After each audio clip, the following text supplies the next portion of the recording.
maamulayo sinaan iyo cadaalad. halkani waa dawladda hoose magaalada Boormasaka waxaa loo ballansanaa inuu ka qabsamo kalfadhigii koobaad ay yeelanayaan 13 mudane dhawaanta loo doortay inay hogaamiyaan 5 sano soo socota degmada Boorama balse kalfadhiga Saka ayaa ku bilaabmay oo kaliya in la dhaariyo mudanayaashii halkani loo doortay waxaana goobjoog ka ah dhaarinta xildhibaanada barasaabka gobolka Awdal Maxamed Axmed Caalin Tiil Baro waxa Ilaahay ugu dhaaranaya maamulayo sinaan iyo cadaalad.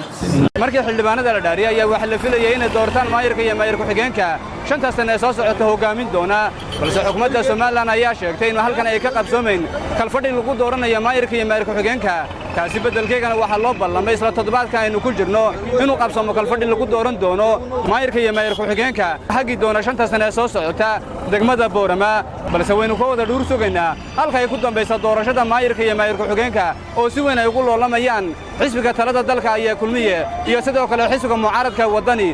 waa Imraan Xuseen Aadan wararka telefishinka caalamiga Ariel TV Boorama.